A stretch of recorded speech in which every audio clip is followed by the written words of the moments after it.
Iman kepada Nabi dan Rasul. Iman kepada Nabi dan Rasul Allah Subhanahu wa Ta'ala adalah membenarkan bahwa Allah memiliki Nabi dan Rasul yang sengaja dipilih untuk menyampaikan wahyu kepada umat manusia. Jumlah Nabi dan Rasul. Dalam sebuah riwayat dari Imam Ahmad radhiyallahu an yang bersumber dari pertanyaan sahabat Abu Dzar Al-Ghifari tentang jumlah Nabi, Rasulullah Shallallahu Alaihi Wasallam menjawab bahwa ada 124.000 nabi dan 313 rasul yang diutus oleh Allah Subhanahu wa Ta'ala untuk menyampaikan wahyu kepada umat manusia.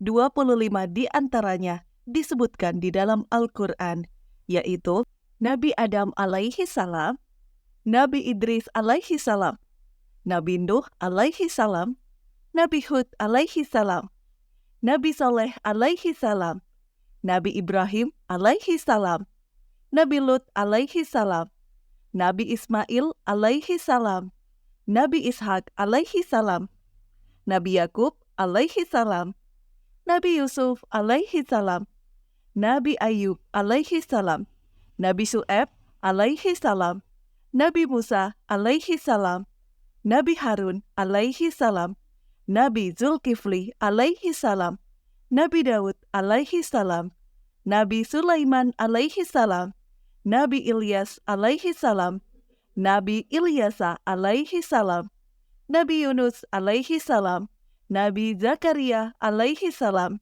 Nabi Yahya alaihi salam, Nabi Isa alaihi salam, dan Nabi Muhammad sallallahu alaihi wasallam. Perbedaan Nabi dan Rasul. Secara bahasa, Nabi berarti pembawa berita. Secara istilah, Nabi adalah seorang laki-laki yang diberi wahyu oleh Allah Subhanahu wa Ta'ala untuk dirinya sendiri. Secara bahasa, Rasul berarti utusan. Secara istilah, Rasul adalah seorang laki-laki yang diberi wahyu oleh Allah Subhanahu wa Ta'ala untuk dirinya sendiri dan untuk disampaikan kepada umat manusia. Tugas Nabi dan Rasul. Quran Surat Al-Ahzab, surat ke-33, ayat 45 hingga 46.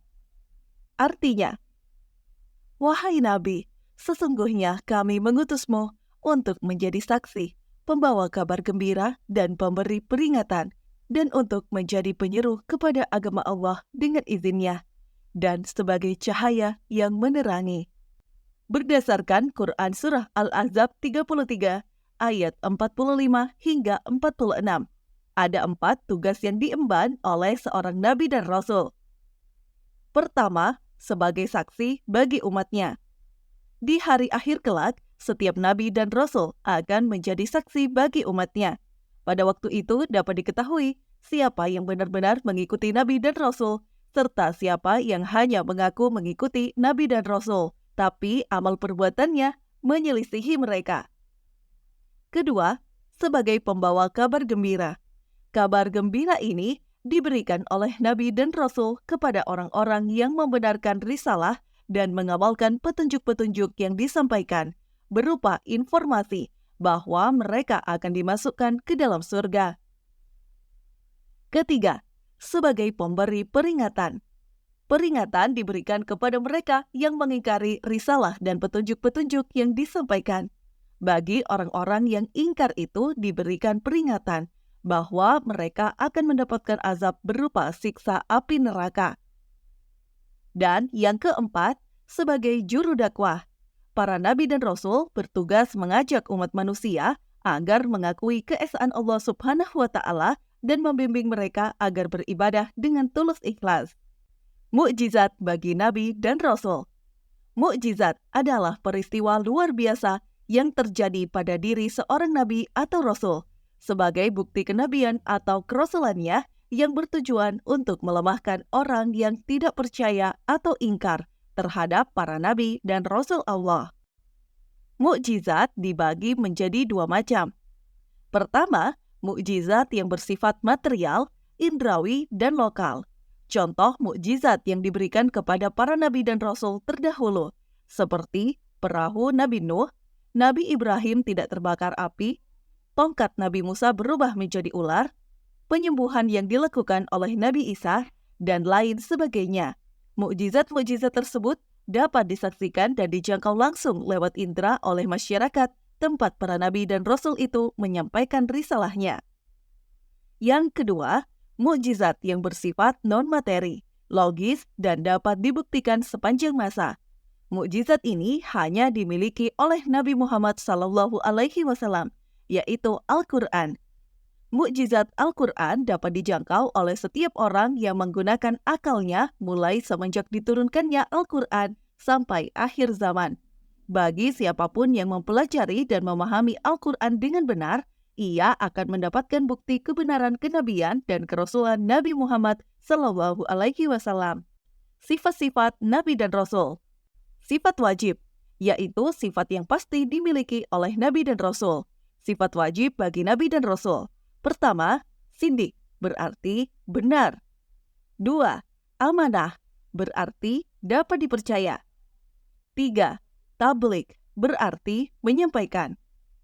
4. Fatonah, berarti cerdas. Sifat mustahil. Sifat mustahil merupakan kebalikan dari sifat wajib, yaitu sifat yang pasti tidak ada pada Nabi dan Rasul. Sifat-sifat tersebut adalah 1. Kizib atau dusta. 2. Hianat atau tidak dapat dipercaya. 3. Kitman atau menyembunyikan. 4. Baladah atau bodoh. Sifat jaiz. Sifat jaiz bagi Nabi dan Rasul adalah sifat yang mungkin ada pada Nabi dan Rasul, yaitu berupa perilaku maupun watak manusia pada umumnya yang ada pada diri Nabi dan Rasul, seperti sakit, lelah, makan, minum, mengantuk, tidur, beristri, dan lain sebagainya. Nabi Ulul Azmi.